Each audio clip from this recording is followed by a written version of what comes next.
All right, ladies and gentlemen, welcome to the Hot Colors Powder Coating YouTube channel. Today we're powder coating a set of wheels and we're getting right to it, as you can tell. We ain't messing around today. So these wheels are going a color called shredded silver, which is, I can't turn my light on. There we go. Shredded silver, which is a very heavy metallic silver. I've test fired the gun already. The wheels have been preheated in a 390-degree oven. They've been in there, I don't know, maybe 20 minutes or so. Just to preheat them, get them warmed up so I can dust them hot. The gun settings that I'm using right now are 45 kV.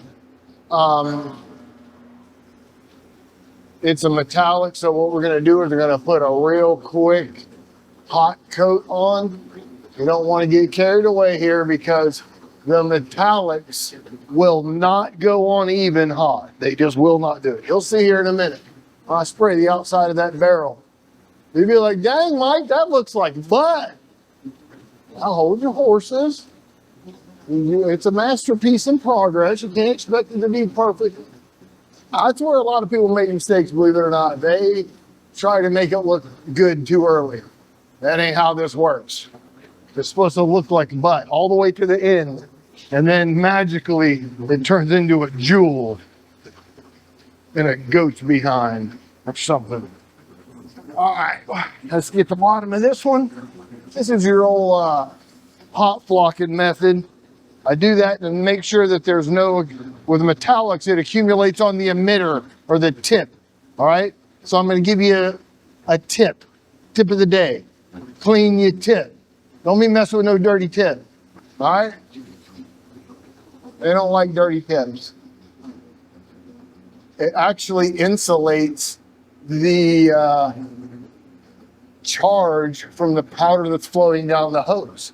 Think about something. You got a bunch of caked up bull hockey all over your emitter. It's like having a casing on a wire. You know, the electric has to do more work to get through that, and it's not charging as many particles as it goes by. You ever start spraying something, it goes on real good, you're like, wow, this is working good. And then it turns to poop? Well, maybe it's accumulating on your emitter. And these guns, see this little line right here? Little baby line, it's called air wash. What it does, it sends air down that line, and it cleans off that tip. It's an automatic tip cleaner. Oh my Lord. Did I say that out loud? But that's kind of what it is. And the adjustment for that on a Nordstrom is actually on the back of the gun. So that's how that works.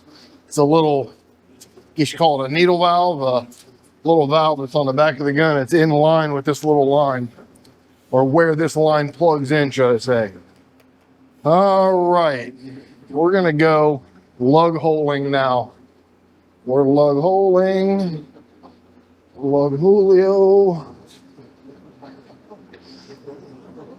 We give our valve stem area a little love. I think I give it a little love. There it goes. You hear that ringing in the back, or you probably don't, because I'm gonna have the Da Vinci squash everything but my voice on. If not, you'll have to hear all the bull hockey that's in the background running, and you don't want, whoa, you don't want to listen to that. I had fallout. Did you see that? You know what you do in case of fallout? You put it back in and take shorter strokes. This is how that works. That's number 2 tip of the day. I mean, this is, I might have to start charging for this. I mean, you cannot get better advice than that. You know, I mean, I believe people would pay for it. All right, well, I guess we're going to go around this way one time. Just for gits and shiggles. All right, you see how this is melting everywhere, or mostly everywhere? So that's our hot coat. You got to be careful. You don't want to get too crazy with this. You don't need a big old heavy coat. You just need it to cover it. That's it. That's it. And for some reason, once it's covered with powder and you let it cool, most of the time, I'm gonna say 90% of the time, it recoats so beautifully. I don't know why. Like the places that were hard to get, nah, you don't even worry about that. You just maintain your gun distance and do your thing. And it just does it. It's kind of weird. But you'll notice that where if you spray something hot, you got to really like get it in there to get it, right? But then on the second coat, once it cools, you could be back and just, be dusting it. And okay, from here, okay, so I had the gun way down, right? You don't want to put too much on, right? But when you're doing a big flat area, you can take 19 days, or you can turn the powder up a little bit. I still don't get carried away. I don't turn it up to where I spray cold at, but I just get enough to where I can get something done and have some travel speed. The problem with it is if you don't have enough material coming out of the end of the gun, your travel speed will be so slow that the solar wind is working on it and you get a lot of back ionization, and the whole idea is to be moving by real quick and for it to go on at that speed. That's really what you want. If you really got to work at it, especially on the second coat, oh man, it ain't good. And a lot of times you're having to work at it because you don't have enough material coming out of the gun. I definitely change the amount of powder flowing out of the gun depending on if I'm hot or cold, for sure. And on recoats, I mean, I would say this. Let me just break it down. I never really thought about this, but I would say there's 3 levels of powder flow. There's hot flocking, okay, which is what I just did. Then there's, what the hell is that? Well, I don't like that. It's got a bunch of dust. I must have, you know what I did? Damn you dipshit. Okay, so what I did is I just cleaned the emitter out. I hit that button and I must have had the gun pointed up and it kind of got on the inside of that spoke a little bit. It's actually dusty and sitting on the surface. That is a weird as hell. How in the hell?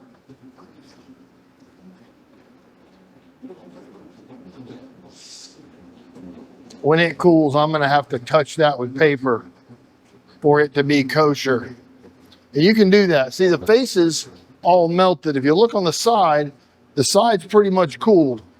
And the reason that is because it's thin here. You understand what I'm saying? And air is be able to get to both sides of that.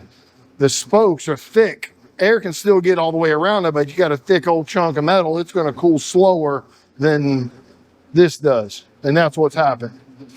So, okay, that's our first coat. That's our hot coat. We're just going to dust it up. We'll let her sit like that. I'm going to have to do some emergency repairs on this dude. It ain't really nothing. It didn't really, I just want to make sure that that doesn't show, Yeah, it ain't nothing. We're still in the high cotton. All right, so that's what we're going to do. We're going to let this cool down a little bit. There's mistakes you can make when you hot flock, okay? And one of the big ones is this. Going back to them and putting your second coat on them and you didn't let them cool enough. Because what happens is powder coating's heat sensitive. When it gets warm, let's not even call it hot. Let's call it what it is. When it gets warm, it gets sticky, okay? That's why, watch this, right here. Let's just bring this shit right up here. Y'all want to come in? We're going to break you off of here. You see how that is powdery looking, but I can't wipe it off? That's because it's sticky and all the little particles are stuck together. They didn't melt but they stuck together. Up here on the face, you want to see where I coughed some poo on it? You see right in here? There's a little pieces of poo that I coughed on it. We're going to fix that though. It's in that window, a little bit there, but we'll fix that right up. It's not that big of a deal, but you want to get that now, unless you want to put the base on 150 times. That's not what you want to do, but they look pretty good. This is what they look like when they're hot coated. I don't know if I show this that often. As you see, the bottom cooled, the top did not. We're down in the lug holes pretty good. Okay, well, there you go. Is there anything else you want to see? Should I do a dance out here or something? Maybe I could do the MC Hammer or some shit out here. If I try, I'm gonna tell you right now, both of my knees would just, I'd be like that, the wooden boy, and both my knees would just fly off. There wouldn't even be one chance that's happening. All right. So that's what we got. And you notice, okay, so here's another thing I want to tell you. If you stand back here and look, well, I'm standing back here. I don't know where you're probably sitting on the couch, but you can see blotchy, shitty. See what I'm saying about spraying it hot? Okay. It ain't even. It's actually piss poor. See that blotch? Terrible. And the problem is you can't do it hot. The metallics will not all lay the same way. The reason it's blotchy is some of the metallics are laying one way and some of the metallics are laying another way. Like this is a good indication of it. You see how it's furry, I call it? That'll never happen. You'll see that right through the clear.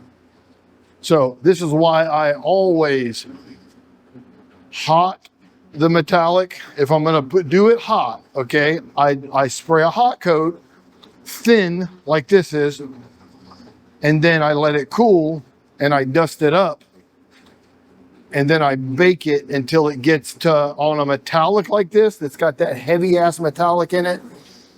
You need to bring these bad boys to 350, 330 might be pushing it. The reason that is because when you put the clear on there, okay, the clear, the weight of it will drag the metallics and make it look like a damn, I don't know, bowling ball. Not really. It looks like, I don't know.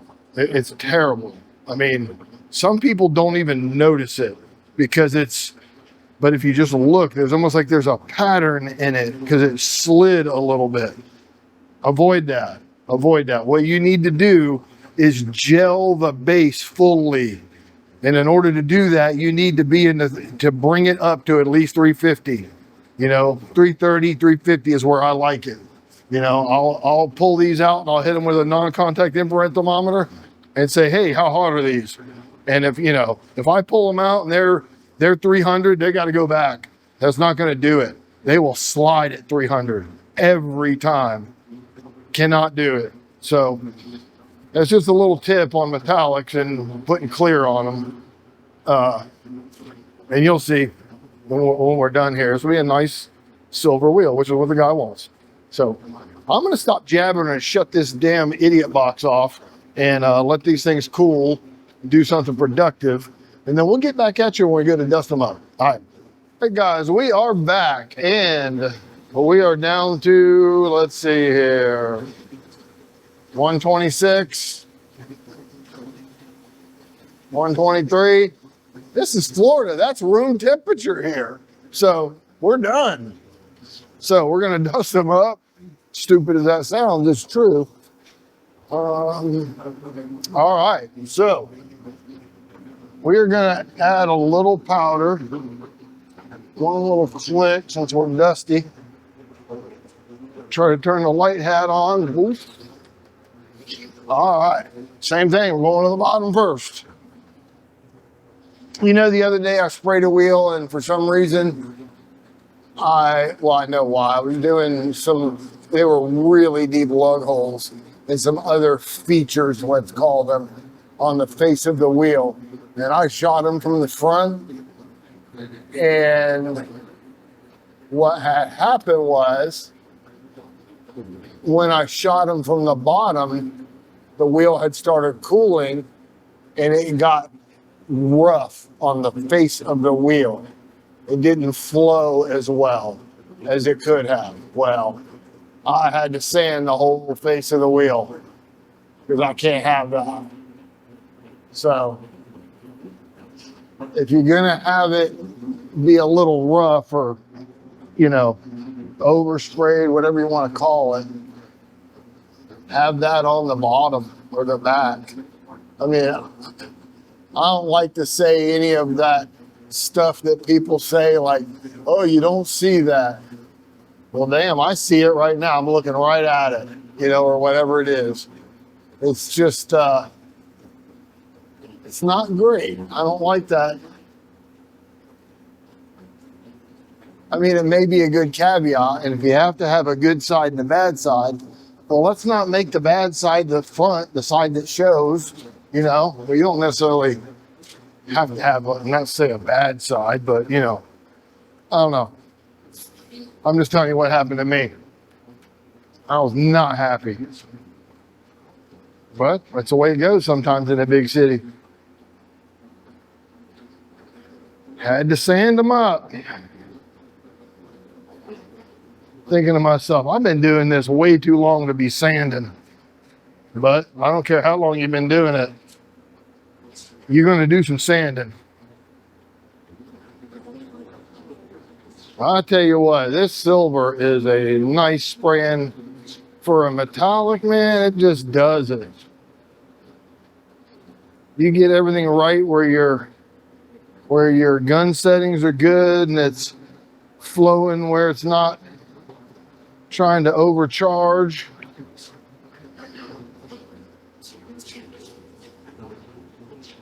It does good. I like it.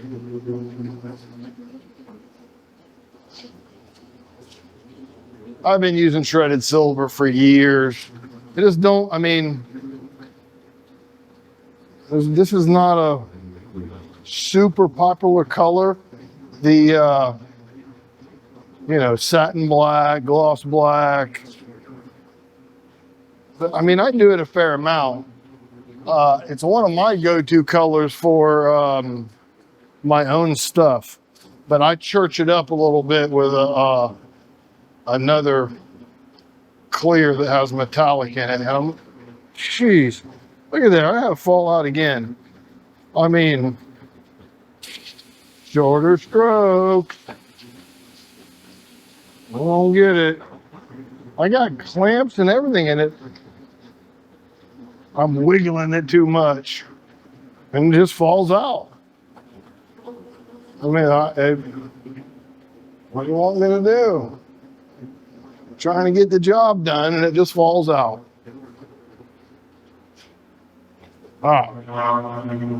That'll be that one. What do you think? You like it? You don't like it? I like it. All right, let's lay down here on the ground, lay on the job here. You got to do this quick. You're only allowed to be down here. Per company policy, 2 minutes max. 2 minutes and 1 second, you're fired. So you got to get her done. Can't have people sitting down on the job. Especially me. The only one here, that's not going to work. Tell you what, I do a lot of stuff for a one-arm wallpaper hanger. I mean, it ain't no joke. Sometimes I sit back at the end of the week and go, how do I even do all that? But somehow just, you know, don't worry about what you got to do tomorrow. Worry about what you got to do today. Set a reasonable goal for yourself and hit that goal so you have accomplished something in that day. Perfect. I go home, I'm happy. Yep, I got that four-wheeler frame done and that set of wheels. That was my goal for today. We're on wheels. Four-wheeler frame's over there wrapped up on the carpet. So, yeah, let's do the top. Doing this in a dumb order. Dumb order. You guys are getting the secret right now. on how to do metallics even if you have to spray them hot. There's no two ways about it. You've got to, what I call this, what we just did, spraying it hot, letting it cool, and dusting it back up, is an ollie double. That's it. I had a business partner. I've told this story before.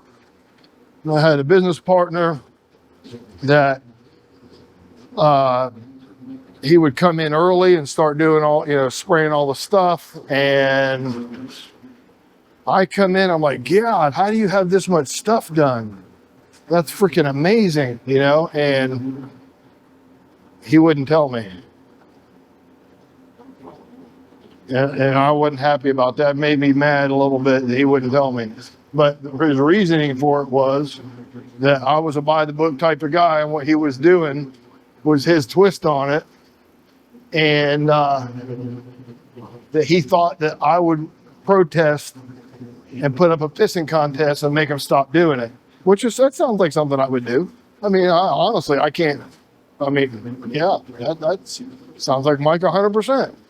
But this time I looked at the stuff and I'm like, it's outstanding. It looks absolutely great. The customers are happy as can be. And it's fast. I'm not going to stop making you do it. I can't stop making you do it. I mean, it's pretty much the way it is. I told him, I was like, but if you don't tell me, I'm going to have to break both your legs. I'm sorry. I mean, and he wind up seeing it my way, and he told me. And I'm like, well, technically, it's not really wrong when you think about what you're really doing. I had to sit down and think about it, and I was like, well, and then we actually, since then, we've done it so many times that we have fine-tuned it. And this is what you want. Okay, I'm going to take a real quick second to explain to you what you're trying to achieve with an ollie double, okay? And it works on metallics, it works on a lot of different things. Okay. What we're trying to do is we're trying to put enough film thickness on there so that when it goes in the oven and flows, that it flows smooth, okay? If there's too little powder on it, it flows grainy, okay? If there's too much powder on it, it flows with a lot of peel, okay? Basically, that's the way it works. And some powders are gonna have peel no matter what. It's just the characteristic of them, and that's just how it's gonna be.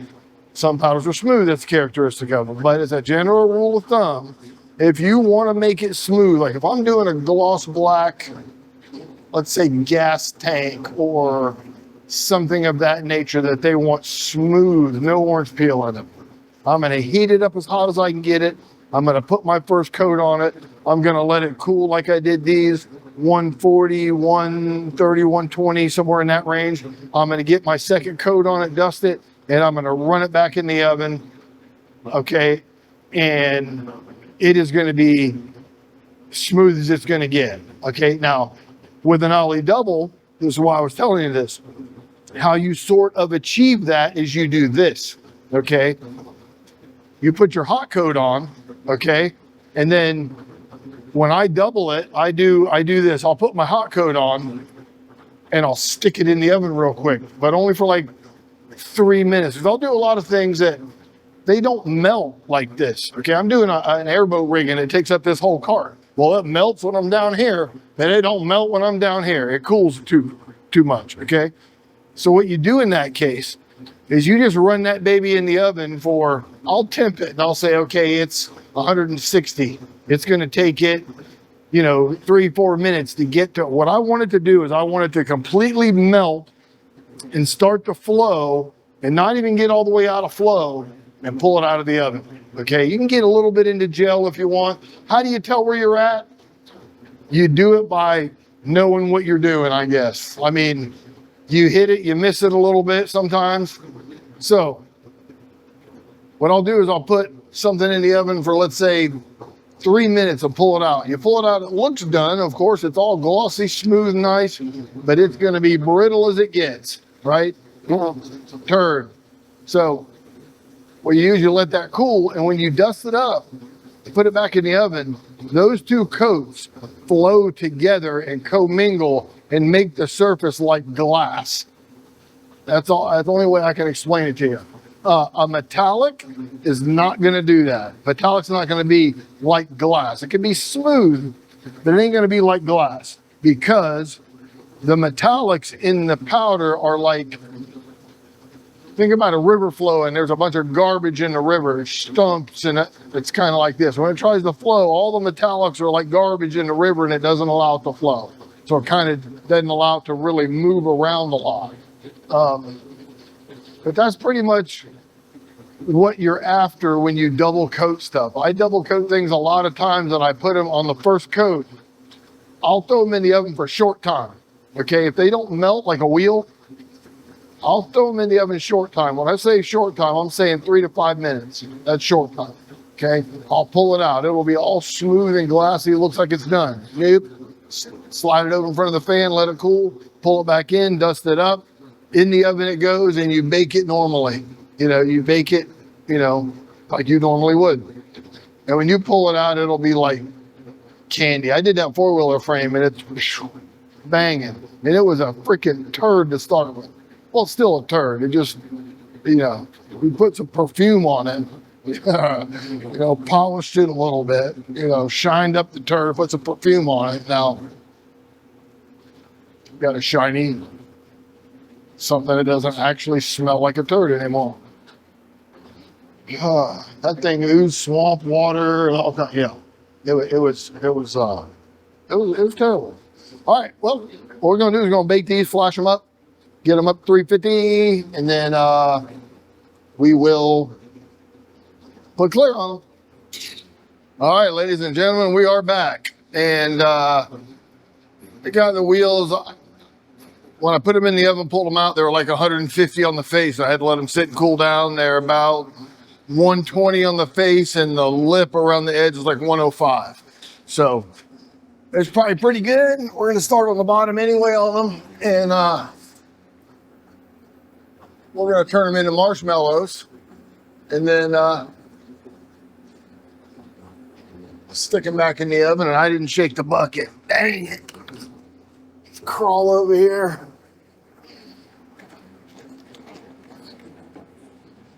Sometimes you got to give it a little head start on the fluidizing. Oh yeah. She rewards you nicely.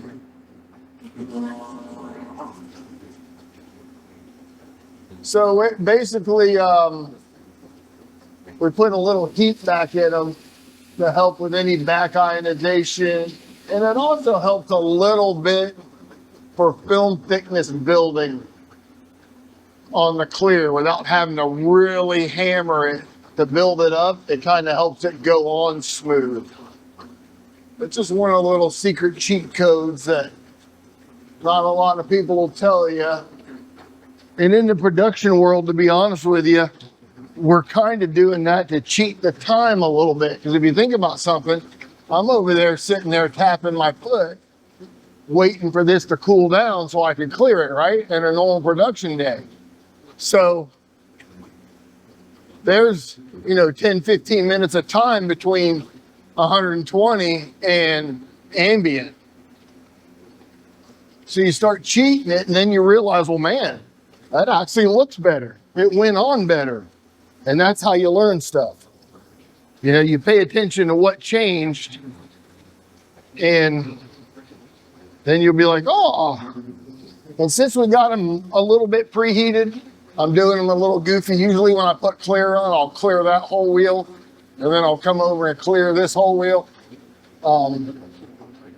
This time we're doing a little different because we got a little heat in it, and I don't really want to put powder on the face with, you know, if I go to the bottoms of both of them, by the time I get to the top, that was 130, it'll be below 120. So we'll be ready to go.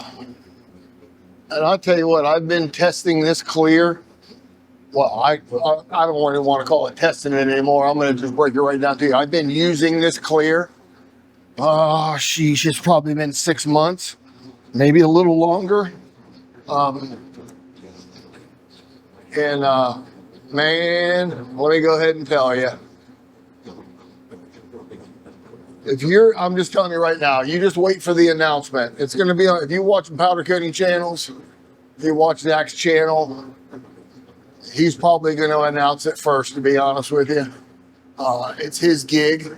So I'm just glad that he let me in on it. I mean, honestly, at the end of the day, I'm grateful as hell that he even let me in on it. But it's a wonderful thing. I can't even explain to you how wonderful it is. It's so much closer to an automotive. If you're using clear vision right now, you will throw that shit in the, I did it. I threw it right in the dumpster. I ain't lying to you. What am I going to do with it? After you see this, you can't, I mean, you can't do it. You can't go back. There's none of that. I feel like I'm sweeping stuff off the floor and putting it on there if I don't use this clear. It's just, it's I don't want to talk about it, you know, too much and give it too much hype, but it's pretty damn good. I'm going to go ahead and tell you. I like it a lot. Like, I think I sprayed it 3 or 4 times, you know, and I was still using clear vision here and there. And that was it. After that, I was done. I'm like, okay, no more clear vision. And the thing about it is, if you're using clear vision now, it's not going to change a damn thing for you. The cure schedule's the same. I mean, it's $375 for 15 minutes. Nothing changes. It works very well with the illusion colors. I sprayed about every illusion color under the sun with it. I still don't recommend this style of clear. This is not really the clear, it's the chemistry. I don't recommend a polyester clear on black or on chrome style finishes. I just don't recommend it. I don't like it. A polyester clear will dumb down chrome where it doesn't even look even close to polished aluminum. It just ain't good. Really what you want to use is like an acrylic clear. And then it's got more clarity. It's got more, I don't know how to explain it. It's just, that's what you use. If you're doing anything black or chrome, get yourself an acrylic clear, like what's one? Wheel Clear from Columbia Coating. That's one. That's one of their acrylics, but all the manufacturers make them. They're all very similar. And they work much better on black and chrome or black and black chrome, or which I tend not to spray. I try to move my customers away from the simulated chrome, and I had such bad luck with it, man. They're on like super chrome 9 or something now. I'm just like, over the years I've had bad luck with it, and and at the end of the day, the chrome colors are all bonded metallics. Most of them, I'm not going to say all because I don't know, but most of them are bonded metallics, which is, it's chit. I don't like them. The problem with the bonded metallic is this: you got chrome on the surface, but that surface is like 30 thousandths thick. You scratch it, mar it, you know, you got clear on it, of course. You know, I'm not saying you don't have clear on it, don't. But the surface is so thin and it's black underneath. It's just, ugh. I've seen so much of it that people do, and it gets damaged, and it's just, your eye is drawn right to the spot because you got this simulated chrome looking bar, whatever it happens to be, and it's got a black spot on it. It's just, I don't know. I try to get them away from that if I can. All right. Get any dribblings off. Start your gun first. We're going to try to go in and help out some lug holes. Oh yeah.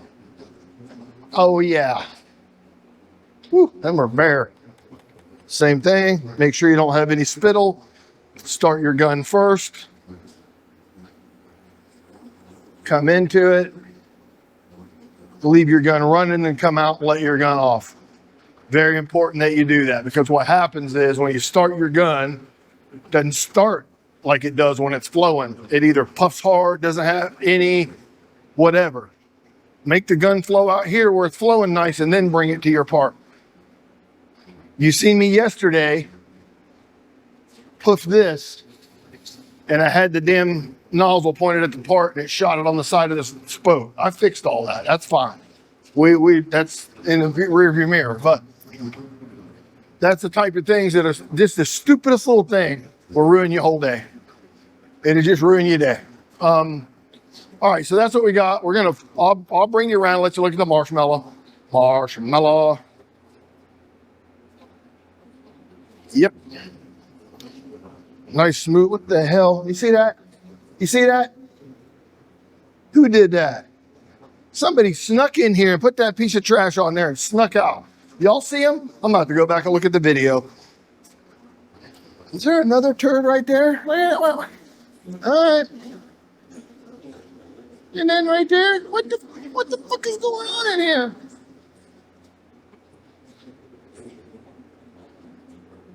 Where is that one turd out? Yep, it was a sitter. It was just sitting there. I'm gonna give you guys an up close and personal. See how I just blew that little nick right there is a weight nick. Gone. Oh, where's that other little piece of shit right there? What's that? That's enough walking around here looking at them, I think. I think we're pretty much in the high cotton. Looks pretty good. See, now's the time to do this. You go around and look at it. If you got any poo in the clear, you got anything that you don't like, this is the time, because this is the money shot. We are done after this. This goes in the oven and bakes. That's it. So now's the time to do it. You want to make sure that you get any horse caca off, or any trash or anything. You need that. You get them as good as you can before you put them in the oven. Now, I don't mean mess with them until you have them all screwed up. That's not what I'm saying. Because you can do that. You can keep fucking with it and just keep going until you got them all back ionized, and it's just, no, that's not what you want. See, I didn't even have to break out the big guns. I got like baby puffers, you know, the booger pickers. And I used the booger pickers to blow in one spot. Works like a champ. All right. I'm good with them. I am good. All right, so we are going to put these things in the oven. This particular clear is 375 degrees for 15 minutes at part metal temperature. These wheels took 15 minutes to get there. So do the math. All right, we're going to go in with them, and that'll be that. We'll show you what they look like when they're done. Thanks for watching. Well, would you look at that? Would you just look at it? Things came out great. Jeez. Let's go over here to this one. Ooh, yeah, that's right, bang. I'm liking it. I'm liking it a lot. This is probably top 10 or 20 silver wheels I've ever done. Yep, they banging.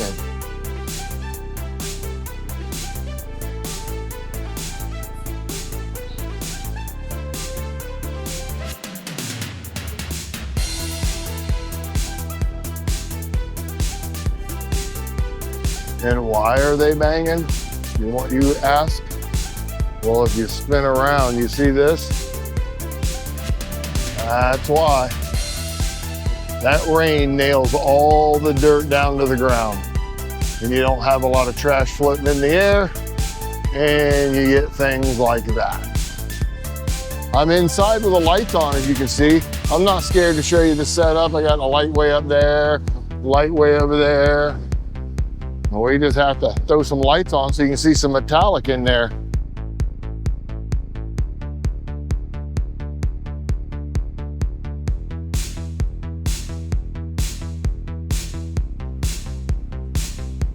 All right, well, I appreciate you guys watching. You know, if you have any questions, don't hesitate to ask. I'm pretty good at answering questions and helping people along. There's a few people that have reached out to me and asked me stuff, and you know, I just try to help them the best I can. You know, if I can help you, I'll help you. Sometimes I can't help you. You know, I'm not a certified psychiatrist. You know, some of you out there need that, and I can't help you when it comes to that. But man, it came out nice. So, all right, we'll see you next time. I think the next ones are going to be, I'm about to go blast them. Triple bronze, and guess what? It's a set of wheels. So that's what we're going to do. We'll do a set of wheels next, and we'll show you that. All right, thank you for watching.